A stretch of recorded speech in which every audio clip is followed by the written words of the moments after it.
Okay, good afternoon. Thank you for allowing myself and Eileen to speak a little today about our lived experience of the death of both our partners. This is very emotional, as you might expect, so please be patient with us. There's no point in me being in front of you if I'm not prepared to explain the real-life effects of all of this. The reality is, as some of the speakers said earlier today, there are no words for any of this, but somehow we have to try and transmit the feeling. So we've tried to find a way to help you understand. I'm doing this in the hope that my truth might inspire somebody here to try something a little different, and I think there's been some great examples of ways to progress today that might reduce the immense pain and suffering that we as widowed people must all endure. My wife and I were a very close team. We were together 35 years. We ran a business together and we did everything together.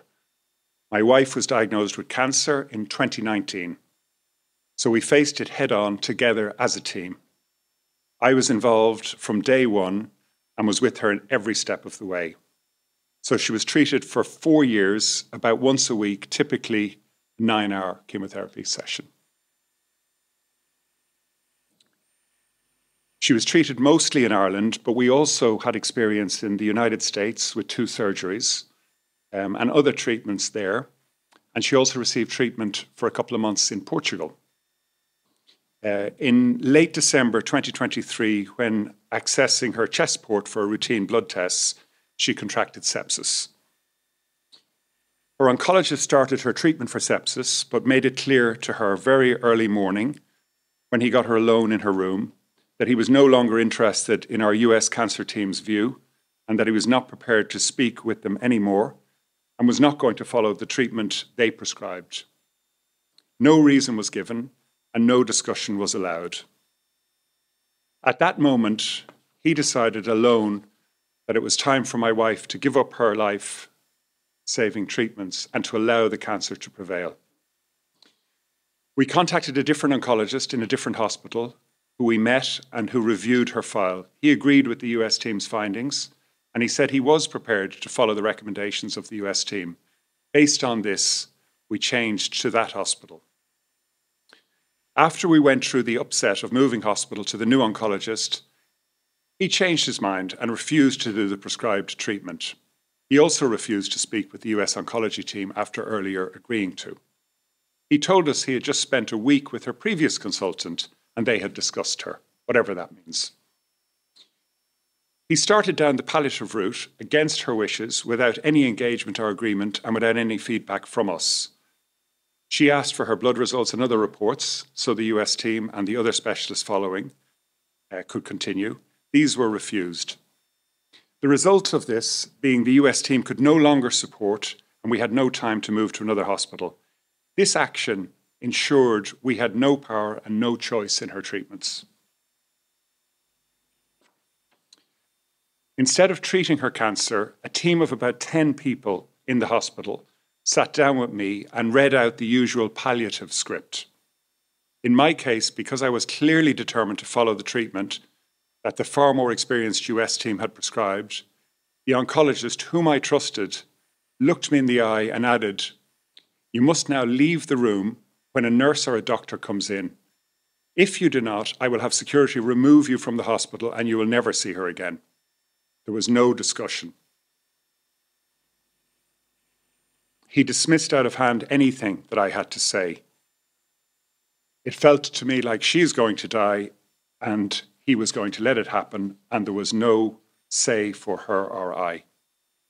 The hospital then refused to let me continue to treat my wife's complex wounds, which I had been doing in several hospitals in a 1-hour procedure every day for over 6 months. The nurses that were asked to do it did not have the ability to treat advanced active DSLUV. Such a complex wound, and I had to try and teach them before they did it each time. The wound progressed very quickly, and without comprehensive treatment, as set by her oncology dermatologist, the cancer spread quickly locally also. My wife was not in pain. 1 paracetamol a night was all she was taking to help her sleep. The oncologist did not believe her. The palliative team decided to move her directly to fentanyl, and they kept increasing the dose. They also added methadone, and they kept her drugged in a drugged state with nobody allowed to be present when the nurses and doctors were with her, effectively ending all communication, as she could barely speak and could not remember anything in a methadone trance. According to the microbiologist, various errors were made with the antibiotics for sepsis. The pain drugs caused her breathing difficulties. We got to set up a hospital-at-home environment in our house and transferred her home on a daily IV antibiotic and oxygen. The fentanyl and methadone dose was extremely high. She was not eating or drinking very much. At least at home, I was again able to care for her wounds and to look after her properly with the full-length compression bandaging, complex fluid massage, and all the other treatments that she was not given in hospital here. The palliative care doctor came to visit her once. He was not really interested in reducing her very high-dose pain relief, though they were poisoning her and causing her breathing and eating and digestive difficulties. Eventually, I convinced them to reduce the drugs a little, and the breathing dramatically improved. Too little, too late. In spite of our requests, the team were not prepared to carry out any more blood tests to see how the IV antibiotics were acting. It was very clear to me that her medical team and the palliative care team were solely focused on helping her to die. She needed no help in this. She died at home 2 weeks later, with me holding her and my son and daughter on each side. She did not have to die. This was a chronic disease to which there was a proven treatment. It was not given on time. Nobody listened to her wishes. Her written instructions were ignored. So, I'm at home, my wife is clearly dead, and I'm sitting holding her. I'm exhausted after 5 years of hyperfocus and constant stress and micro-disease management. The palliative team are finished and gone. They have done their job because she's dead. The list of emergency numbers is now useless. I turn off the oxygen machine. I just sit in silence. I look at her little dog on her lap. He looks at me deep into my eyes. The little dog knows exactly what's happening. I want to know what he knows. We look into each other's eyes. A few hours later, I pick up the phone. The undertaker answers. I hear myself say, "My wife just died. Can you come tomorrow and take her?" I say, "She was the one who chose everything for my mum when she died last year, so use all those choices, please." Then I hung up. Think. I slept beside the love of my life that night for the last time. They are outside and it's time to go, I hear somebody say. For the first time in 5 years, there's nothing I can do. I sit in the living room, watching the unmarked black panel van pull up and load her and her little travel bag. As it pulled away, I could feel the anchor points deep in my chest, one by one being snapped and torn, trying to resist but failing. As the van made it to the end of the driveway, the last strongest cables ripped away, stripping large parts of me with them. I sat bleeding, staring at the gateposts. Silence. She was gone. I was frozen, broken, torn apart. Forever, it was over. It was all over. My best friend, my lover, my partner, my everything. Gone and silent after 35 years of 24 hours a day, 7 days a week. The end of the best love story ever written. What a terrible end. Just as the happy couple were supposed to live happily ever after in the kingdom far, far away, she became involved in the slow-motion car crash that is cancer. It tore her into tiny pieces over 4 years. All the while, I was forced to sit in the front row and watch, and even sometimes given the torture implements and forced to hurt her to try and make her better. I was in complete shock and that broken car, and still in the broken car, but the first responders had all gone. She was gone. I sit alone in the living room, surrounded by people. The people are saying all the wrong things, the most upsetting things. The house was full, yet so lonely and quiet. It's all over. I want to be with her. We always travel together. I want to be on this journey with her. It takes me days to build the courage to contact the hospice palliative team for help. Yes, we have counsellors linked to the hospice. No, there's no point. Only at 3 months. We can't do anything until then. You don't benefit anyway. I was lying on my bedroom floor staring at the ceiling. I can't think 3 hours or 3 days ahead. I don't know what future means. I suppose I am alone in every sense of the word. I really want to join her on that great journey. I can't remember the next few weeks after that. Not really sleeping, not really eating, not really functioning a lot. Doing an awful lot of walking. Head down into the woods, up the mountains, into the forest, Forrest Gump style.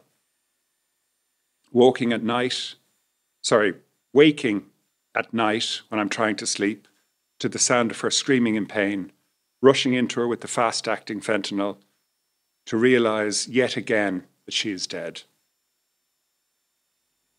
People telling me I am doing so well and I am so strong. I called the palliative care team again. It's been almost 3 months. Can I see someone now? Sorry, no, we have a 3-month waiting list and your flashbacks and PTSD are too complicated for our counselling service.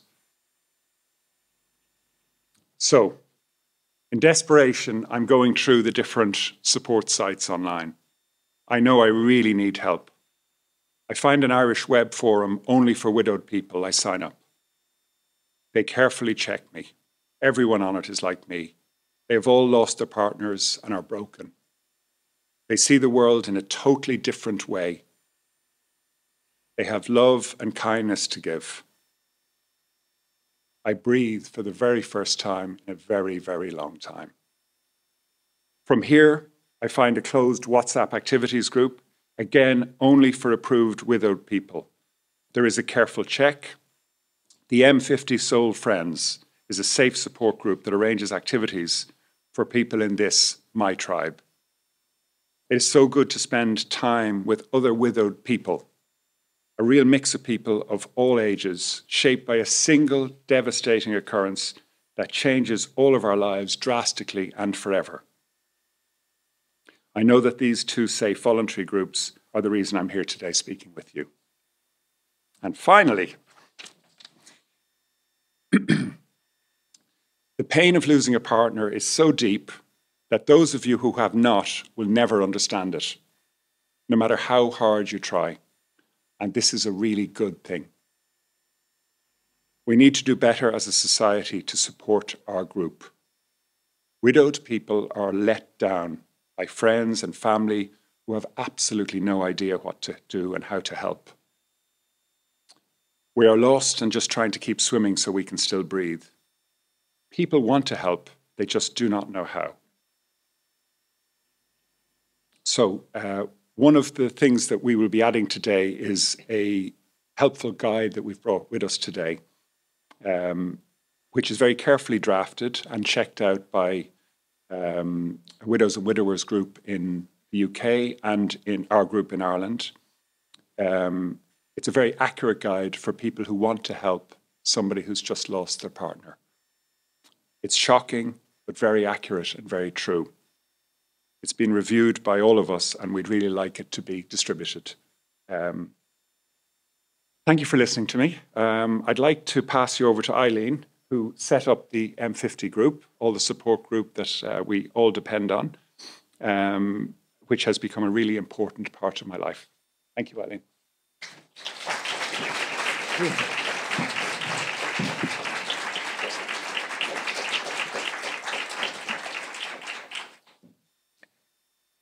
Follow that. Slightly shaky now. Is it the return button I used? Oh, this. Okay. Okay. Right. Okay, so this is just a quick synopsis. You can see myself, my husband, my beautiful, very handsome husband, who didn't drink, didn't smoke, a bit like George Byrne. I do both, and I'm here, and he's dead. We went through anticipative grief counselling. We went through all the research. We had a wonderful, wonderful experience of hospice. That started in the garden. It just couldn't have been better to us. Right through, stepped by there, right. Unexpected happened. He ended up in hospital.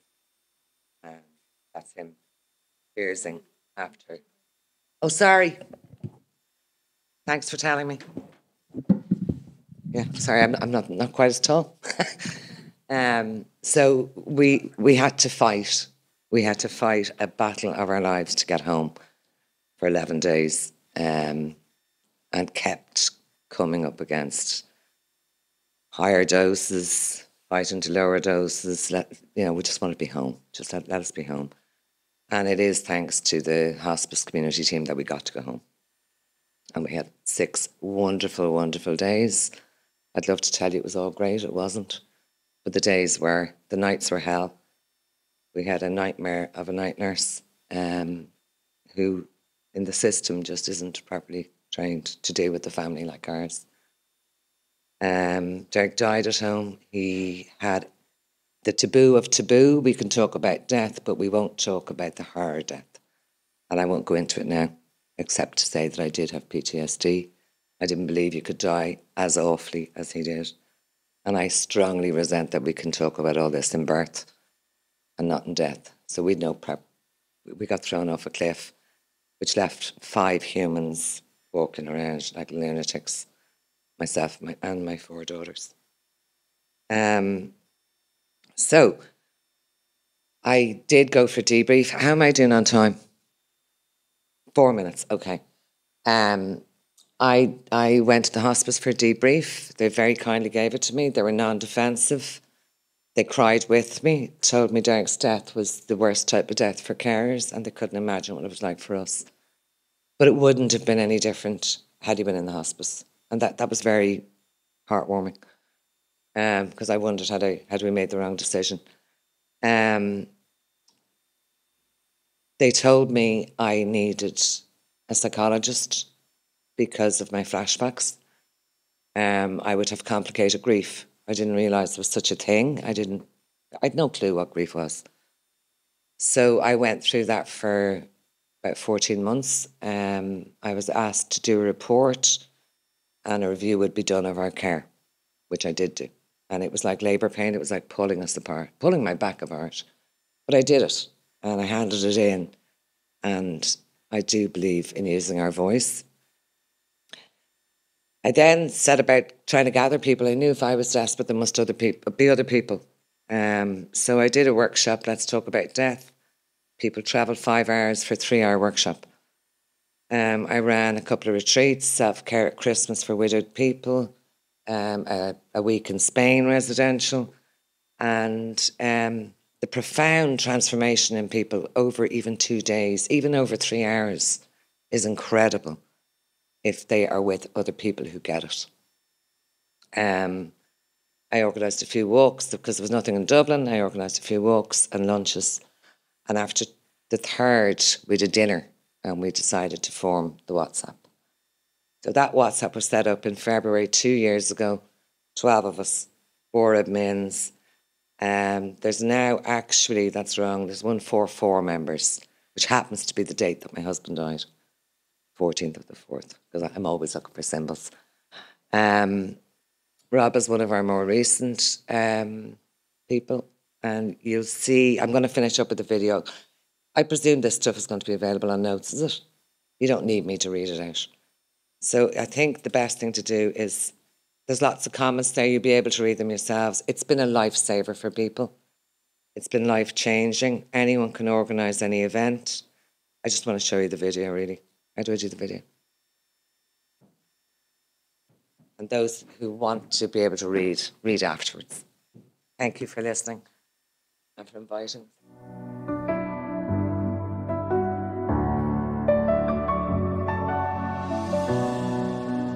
Every breath I breathe, the same air that you breathe, and it's like you're next to me. I look up to the stars, the same stars that you see, and I know we can be everywhere. Is a place I find you anywhere.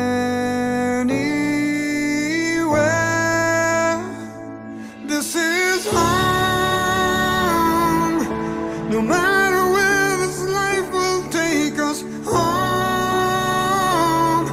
Nothing in this world will separate our love. We'll live on here in our hearts, wherever we are. This is home, home, home, home. Faithful through the years, as faithful as the sun. Every morning rises through the joy and through